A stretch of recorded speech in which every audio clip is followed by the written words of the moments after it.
Hi, how did you do? That was weird, wasn't it? Let's start this again. Hi, how did you do? And welcome back to my channel. If you're new, welcome to my channel. Please like and subscribe. Today's video is a continuation on from the last video, so if you haven't seen the last video, go give it a watch. In this one, I'm going to speak about how I got hired at my camp, the process to get into camp, the actual getting there, the structure of camp, my camp, days off, pay, and what the food and stuff was like, because I think that's really important to go into. Obviously, everything I say is my experience of the place. Every single person that I went to camp in with every single year had a different experience, so I'm just speaking from what happened when I was there, or things I've seen, or things I liked and didn't like. I'm not in any way bashing my camp. I love my camp completely. This is just a first-hand account of everything that happened and giving you kind of tips and tricks, things to pack as well. I'm going to mention that. So give it a big thumbs up, and I love you all so much, and let's just get into the video. Profile goes live on Camp Leaders. So basically, once it goes live, your profile is live to all the camps that go through Camp Leaders. So essentially, you're out there for the viewing. So different camps can put you on review. So I got put on review at a performing arts camp in New York. On review, they can either interview you, or they can just decide that maybe you're not best for that place. So that's what happened for me with the performing arts one.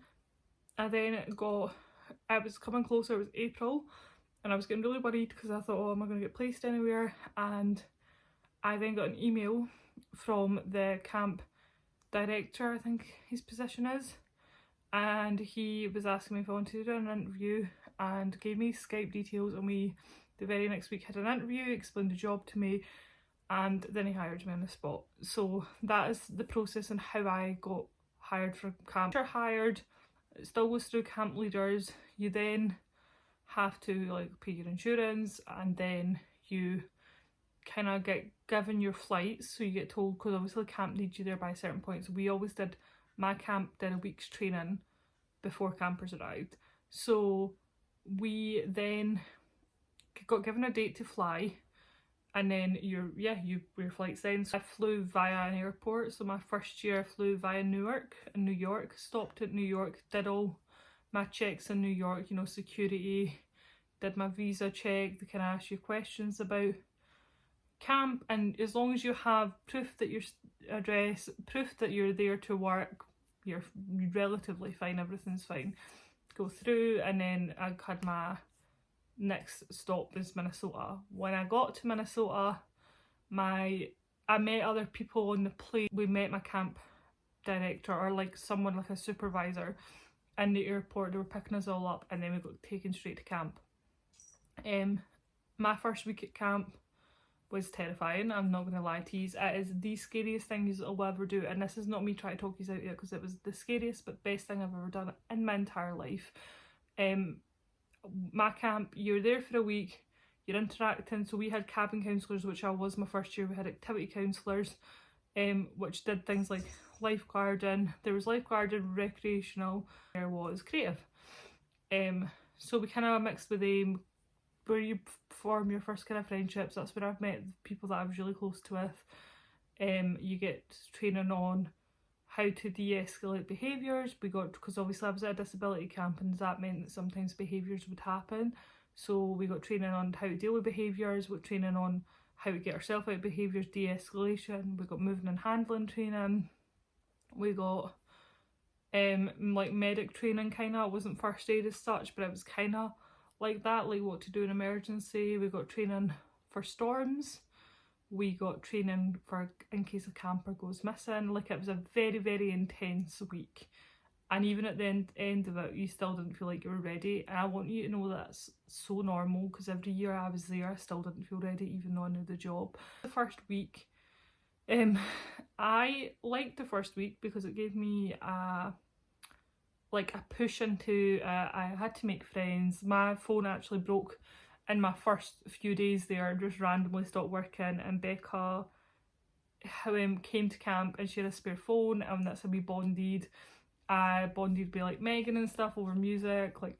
There was a lot there wasn't a lot of downtime in that first week, so we had to bond with each other in order to be able to, you know, really like enjoy the summer for what it was worth. So the way my camp worked, and like I say, this is different for every single camp, even other disability camps, this is just how my camp works. So we had what we call check-in day on a Sunday.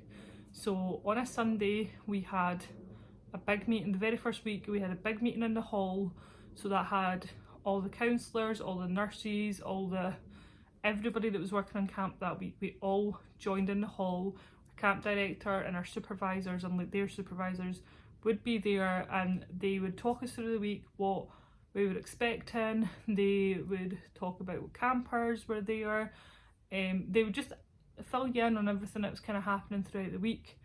So that was kind of good because everybody was told the same thing, we were all on the same page. Then I keep saying that's quite annoying. At this point, the way my camp also worked was you were placed in cabins. So you were placed in different cabins throughout the camp depending on what campers you had that week and the one-to-one support they needed. So you always had 2 or 3 counsellors, and then you would have 1 or 2 activities counsellors, because activity counsellors weren't always there because they were running activities. So you're having the profiles of our campers, so that told you what their disability was, what they ate, what they didn't, behaviours, like things at work of how much help they needed. So that was really good. And then we went for lunch, and then as soon as lunch was ended we were right up to the gate to meet the campers. So we would go meet them, you would meet their caregivers, and then you would take them to the cabin and get them settled in. First week, terrifying. I felt nauseous because that's so scary. And then, so that's the first day. The first kind of day you're just kind of relaxing, getting the campers know the camp inside out, you don't. On a Sunday we had a campfire extravaganza, so it was just kind of like lots of skits, like songs that the campers sung, the activity counsellors put it on, and it was just a really good way to start the week off. And then Monday we had breakfast at 8 in the morning, I'm pretty sure it was 8, and then I did this for 3 summers, but see, trying to remember the times. And then you would into your first few activities. So your activities would start 9, half 9, and then you would have lunch about 12, half 12, and then we had rest hour. So they would rest for an hour. They could either sleep if they wanted, they could do jigsaws, they could just chill, listen to music, socialise with each other, but it was kind of the time where everybody needed to breathe.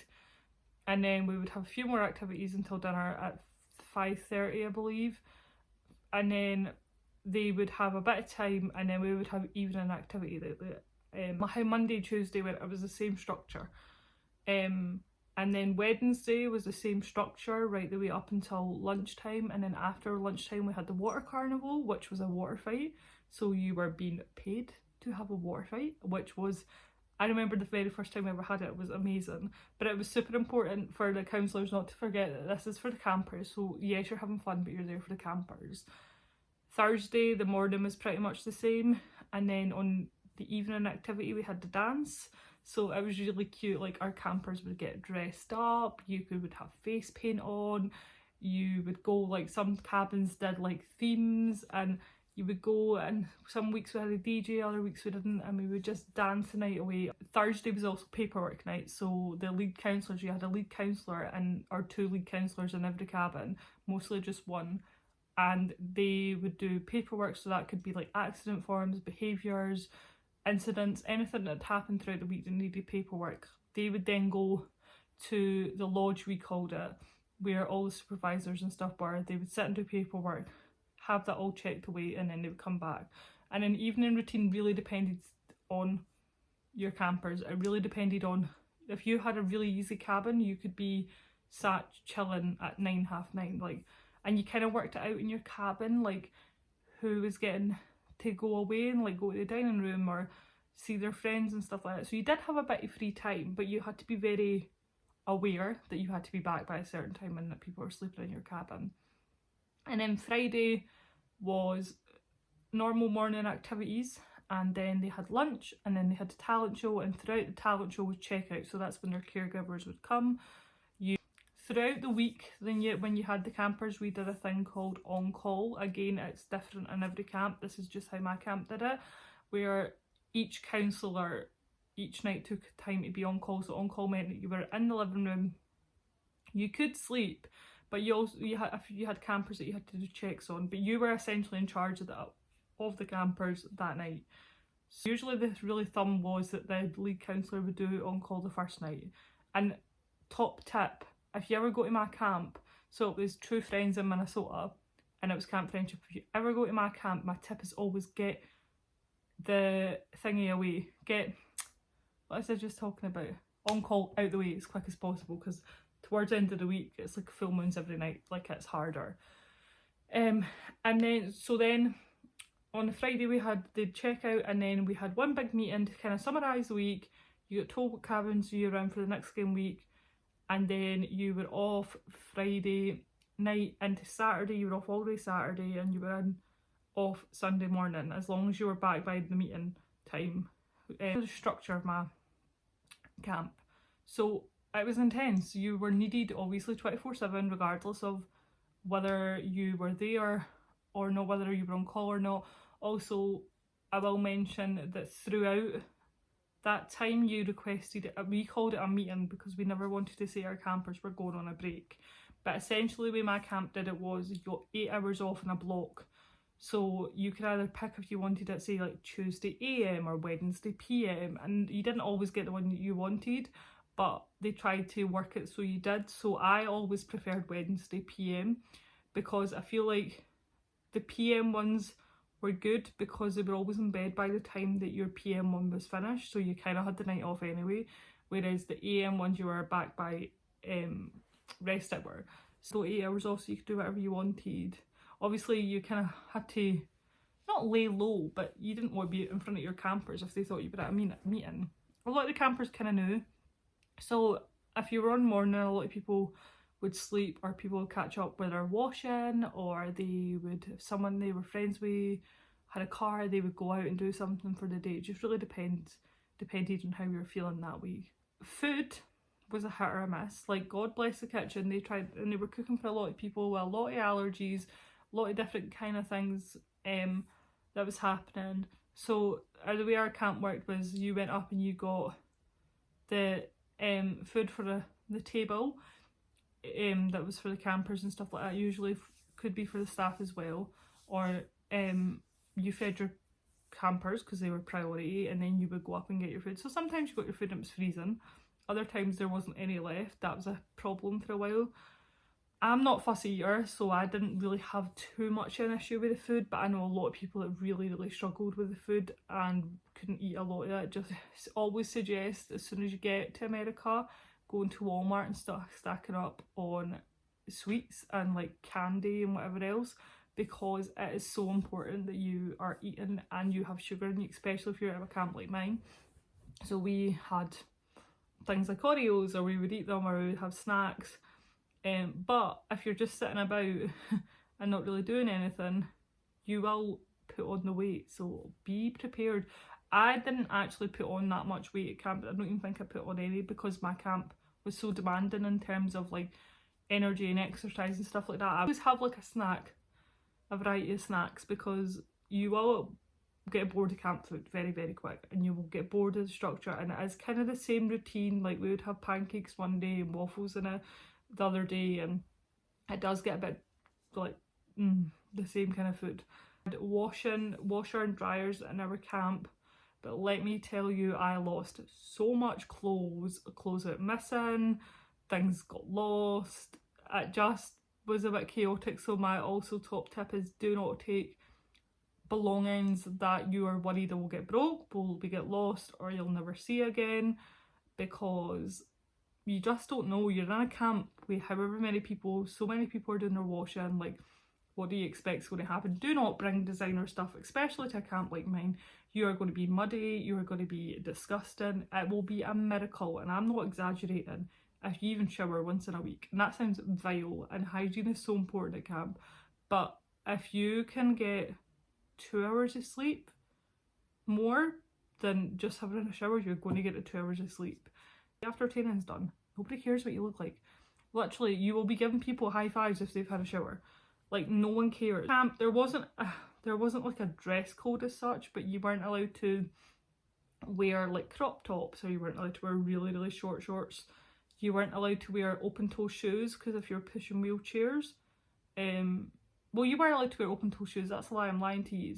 You weren't allowed to wear open toe shoes if you were pushing a wheelchair, and you weren't allowed to have shoes without a back on them. They always had to have a back on them, because, for instance, if we had an emergency, if we had to run somewhere, if something was happening and we were wearing loose shoes, that's a danger. So we weren't allowed to wear that. We always had to have a watch on us that I didn't really know about until I got there because of seizures.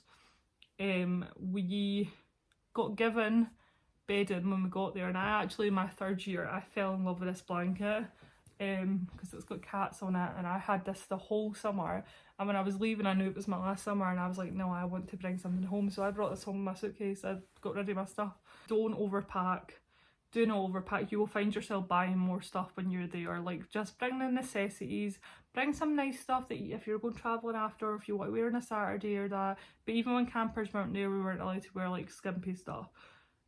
You buy stuff when you're over there, so be mindful of that. Don't tell you to bring things like torches, right, or an alarm clock, because you're not meant to use your phone.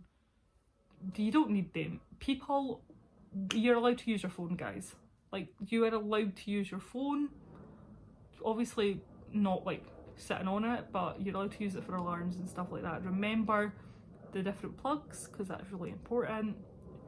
In terms of packing, my 1st year took a rucksack, and I regretted it, because when you're in the morning, you're trying to get dressed, and our cabins were quite small, like they were really, really small. And we shared a staff room with 4 different people, so trying to break through my stuff, it just was a nightmare. I much preferred a suitcase, so that's my advice.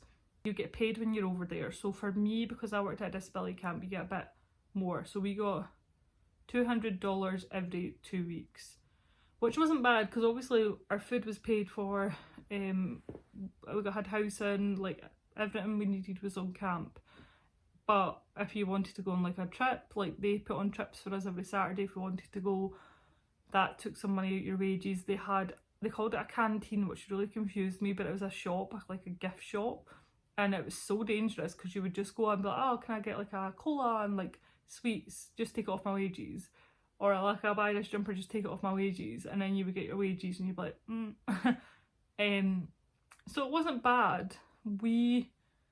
Obviously the 1st year was hard in terms of travelling, because it was the bare minimum you were getting. We got a large payment at the end, so I think I got maybe like $1,000, and then I think I got like $900, because that was kind of everything they owed you. But again, every camp's different. They give you, my camp gave us like a bank card kind of thing, and then you would go online and you would like register your details, and they give you a pin and stuff like that. But it's really different, because America's system isn't the same as ours. So that was our pay. Every year that I went though, and I don't know if it's the same as for every camp, but every year I went I got paid more. And then the 2nd year I went, I got an $800 bonus for signing up to do 2nd year, and then the same for the 3rd year. So I loved my time at camp. I really, really enjoyed my time at camp. I would not change it for the world, the good, the bad. You would find yourself sometimes having like complete breakdowns over the silliest thing because you were shattered, or things would get frustrating. I do want to speak about, and so one of the girls mentioned it, there isn't a lot of emotional support at camp. Like, you can speak to, you have like a supervisor you can go speak to, you can speak to them, but it is kind of a job where you just have to get on with it, and like you have to rely on the people around you, and you have to rely on your family and stuff like that. And if you don't have a good support system, that's stressful. Like, yes, you have the people in charge, but it is a really demanding job, so the campers are more of a focus. So if you're going through a lot and you don't really feel like you can talk to anybody, that is quite challenging. I wish that they had someone kind of separate. Obviously we did a really, really hard job, and the pay, it will never be as much as you think you deserve, but for me it was about the experience. It definitely was an experience, and it was a bloody good experience. But there'll be times you hate it, and that's okay, and there'll be times where you're homesick, and there'll be times where you think, what am I doing? And that's also okay. Like, you don't have to sit there and 24/7 say, I love this experience and this is the best experience of my life, because it is the most challenging thing you'll ever go through. See, when you're day 5, you sleep deprived, you're allowed to hate your life, you're allowed to hate the camp, you're allowed to hate the experience. I went through a phase in my last week or two of camp. I had a really stressful week in my first year, and I was like, I love camp. Camp is my favourite place, and it became like a funny thing and everybody was quoting it to me, and it's just because I was so tired and drained. And you will hit a brick wall in camp, you absolutely will, but everybody does at some point. So like, speak to people about it. Like I say, you do have to rely a lot on your friends at camp. You can't rely on, like, there's not a lot of emotional support in terms of other people out with camp. So that's something I definitely would change. It was without a doubt the best experience of my life. I would do it 1,000 times again. I wouldn't change a thing. Like I said, it would be great if there was more emotional support. My top advice would be, do not overpack. You're no there to look cute. You're no there for the grand photos. You're no there to appease to anybody. Like, you're there to do a job, and it's a bloody hard job, and nobody's going to appreciate if you wake them up at 7 in the morning, or even earlier, actually 5 in the morning, to do your makeup. Everybody's going to hate you. Nobody's going to like you. So yeah, the pay isn't fantastic, but it's worth it for me. Don't overpack, bring snacks and try different things. Be mindful of the fact that everybody's in the same boat, they're just going at a different pace from you. So some find it really easy and some find it difficult. American people are so lovely. Like, people that are at camp that are American, they will welcome you in and they will welcome you with loving arms. I was so lucky with Natalie and her family, and they looked after me tremendously, and I will forever be in debt to them for that, because they got me through 3 quite tough summers. But most of all, just have fun, take in the moment, like, because when it's done, it's done. Like, I sit here and I'm like, I'm never going to go back to camp as a worker, and I will forever be grateful for those 3 summers. So that's kind of it. That's kind of my video about my experience of camp, the structure, the pay. Obviously there will be things I missed out, maybe not went into too much detail, but please just message me and ask me any question you want to, or like comment down below or ask me to clear some things up, because I am a bit of a rambler. But thank you so much for watching. Part 3 will be up, and it'll be about my travelling experience. Thank you so much, and thank you for supporting my YouTube channel. Please like and subscribe, help me keep growing it. I'm so keen to grow it, and I love you all so much.